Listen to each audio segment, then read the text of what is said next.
Ah, Halloween. Apart from the summer, it's probably my favorite time of the year. Like Rainbow Dash so eloquently says, This is the best night of the year for pranks. my inner mischievous practicality comes out in full force. I still fondly remember that one time on Halloween 2017. I dressed up as Pennywise the Clown and I stopped neighborhood traffic in the middle of the road, scaring the drivers as they honked at me with children and their parents around me laughed. Having this one special night to enjoy yourself chaotically with a fantastical outfit on truly is something unique, no matter your age. Ha! The fun has been doubled! Anyway, enough about me. Let's jump into an original yay or nay review.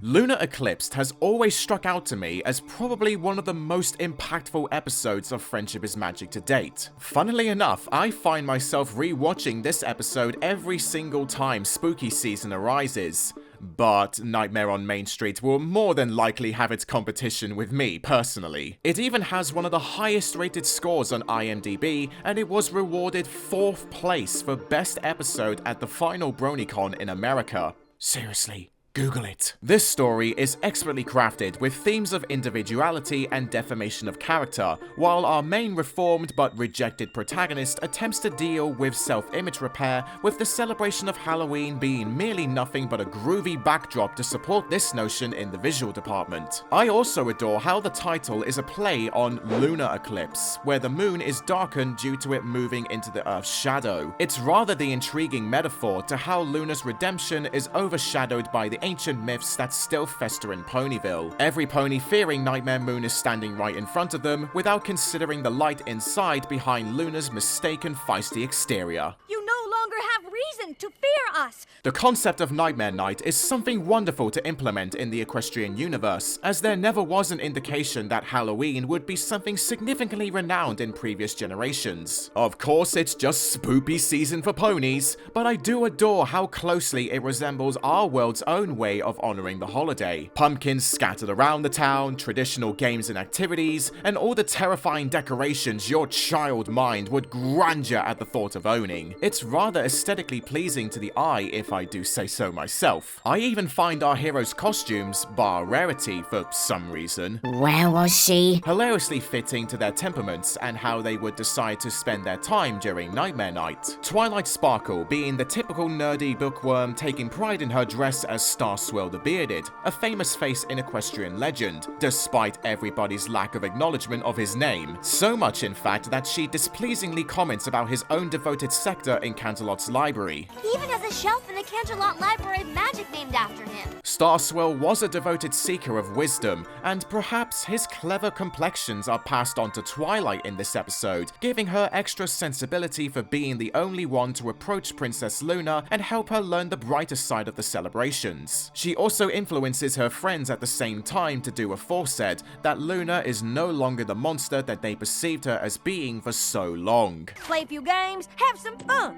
Fun? What is this fun thou speakest of?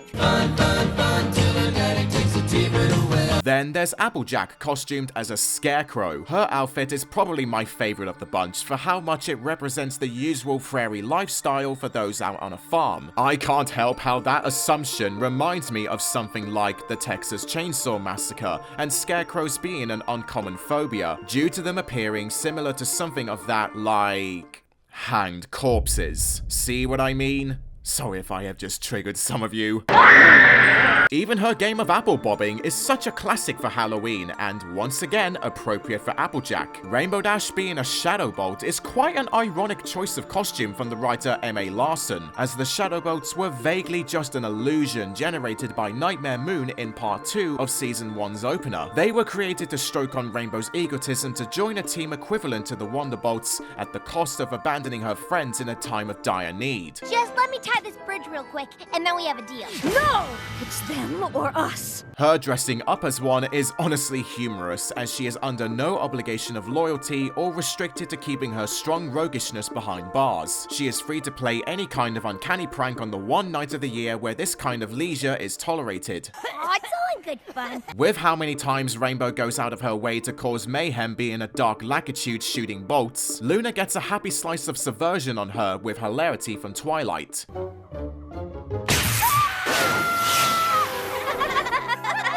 However, of course, being an extremely isolative and shock-to-the-core characterized pony, Fluttershy cannot see sense for why people would willingly take delight in Nightmare Night. She instead decides to stay home with the lights off, like a boring parent who don't want annoying children knocking on their door. I love how Twilight remarks that Fluttershy has the gentlest voice in the whole town, and immediately after... Oh wait, you can't hear! Visitors are welcome on Nightmare Night! She gives Luna's royalty voice a run for its money. Fluttershy's small role was hugely intriguing for how much it would produce the footprint for a future Nightmare Night-themed episode, Scaremaster, where she learns how to lighten up to the spooky holiday and try to appreciate it with an open mindset. Despite that episode coming out 4 years later, I am in awe with hindsight at how Fluttershy's friendship lesson is so alike to what Princess Luna progressively experiences in Lunar Eclipsed. Two out-of-touch characters that are encouraged by friends to basically cheer up and enjoy themselves by learning how to see the festivities in the right direction. But when all hell breaks loose or nobody is simply interested with what they have to offer, they vindicate themselves by going out of their way to initiate a stronger reception that frankly outbeats the ordinary. That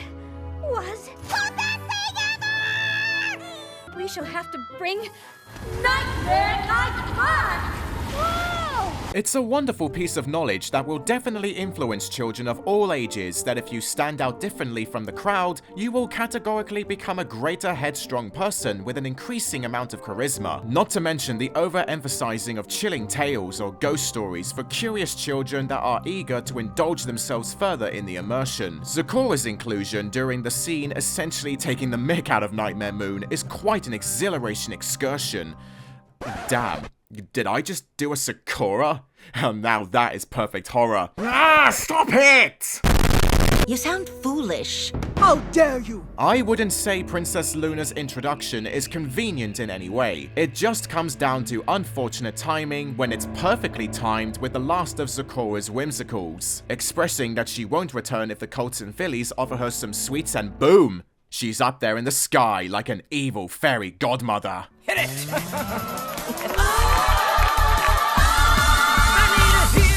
The cinematography is pretty awesome too. How the camera is positioned below the descending chariot gives the opening impression that Luna hasn't changed her ways, showing her dominion over the puny-like ponies on the ground. The lightning with the cliche sound effects, which I too am guilty of using, was to be expected from a character like her, given her first appearance was somewhat villainous. The night will last forever! Oh, scary! I even appreciated that subtle touch when Luna jumps from the chariot to the ground, her black cloak disintegrates into a camp of bats. Yes, that's really what they are called. This displays how Luna no longer has to wear a disguise to cover her insecurities, and finally has the freedom that I am fairly certain she's craved after spending an unthinkable amount of time trapped in the moon. Sadly, due to the countless perpetuating stereotypes made about Princess Luna, Ponyville's residents cannot seem to recognize how Luna has relinquished her dark counterpart and jealousy of her older sister, believing that nothing has changed. Together we shall change this dreadful celebration into a bright and glorious feast! I swear, her tone of language is something ripped straight out of the Salem Times. I never knew what pretense Salem was. It's Christian women and their covenanted men, and all of them boiling in lust. Thy backside is whole and ungobbled, thou ungrateful whelp! It's not an intentional act of ignorance, but it's still fueled by her being out of her time. The citizens cower in fear because they have no reason to doubt her abilities, having never met her to prove otherwise, despite them literally having a bonkers party with her a season earlier. That kind of is a confusing oversight. That was weird. Although, this episode explores another side of that particular argument, when Ponyville are basically indirectly bullying the dragon. Not Spike. It's a phrase. With everyone offending Luna, mainly Pinkie Pie, by always referring to her as Nightmare Moon, it's no wonder she becomes so enraged by all the negative backlash. After all the effort she tries putting into fitting right in, it just results in everyone regressing back into fearing her again. Hence why Luna cancels Nightmare Night, being convinced that the holiday is smothered in hatred for her alter ego. We decree that Nightmare Night shall be cancelled forever! It's easy to sympathize with Luna's outburst here, no matter how excellent her glorious performance is while asserting her true feelings on the matter. You can produce the impression that Luna has wanted to yell out something so harrowing and deeply rooted like that in centuries. It reminded me of the short story I've Got No Mouth and I Must Scream, where the main character ends up being perceived as an abomination to nature and everyone around them, and all they want to do is unleash all of their emotions in a single scream. I highly recommend checking that story out. It's fucking terrifying. Of course, that tale's outcome is more gruesome and grimmer than Luna's inner feelings, but I wholly understand why Luna feels outcast when all she is doing is only having fun. Nightmare Night is one of the most popular celebrations we have. I can tell by all the adoring shrieks of the children as they run away. It's quite depressing if you think about it. Which brings us to Pinkie's role in the episode, and honestly, her behavior is insulting to Princess Luna. Bad! No! Bad, bad! No! Bad! No matter how savvy she turns out to be by pretending to be scared by Luna's appearances, Pinkie still incited a riot that led to the activities being demolished and got all the successive festivities shut down. Yet it is implied that Luna is the one who needs the lesson. If Pinkie hadn't helped relieve her of her burdens in the moon in the previous season, then she wouldn't be so willing to call a truce with her. Had she spoken up sooner about her simply taking the piss out of the holiday, no harm would have been caused on her part.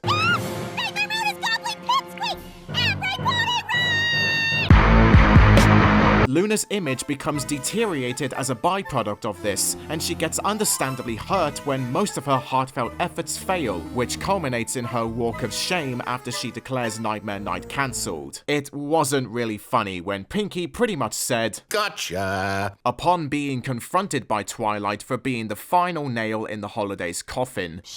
Twilight, I'm almost as big as her. How's she gonna gobble me up? Yeah, no shit, Sherlock. Yes, it is appealingly wacky to be scared or scare someone, but only when the receiving party is also aware that it's just a joke and not a realistic reaction. It further makes me wish that Twilight wasn't the only one in Ponyville offering their consolations from the beginning. It's only solely down to the ingrained prejudice throughout an unknown number of years in the residents' heads that they are stunned by her arrival. Screams of delight is what your princess desires, not screams of terror! And also, Nightmare on Main Street explores the exact same concept, but down the opposite route. Once Opaline turns up on their doorsteps, every single one of Maritime-based citizens make a happy mockery of her, as they are blissfully oblivious to the real danger Opaline can impose in the future. This is why I also love that episode from G5. It's so good! And your wings and horn are so realistic. May I?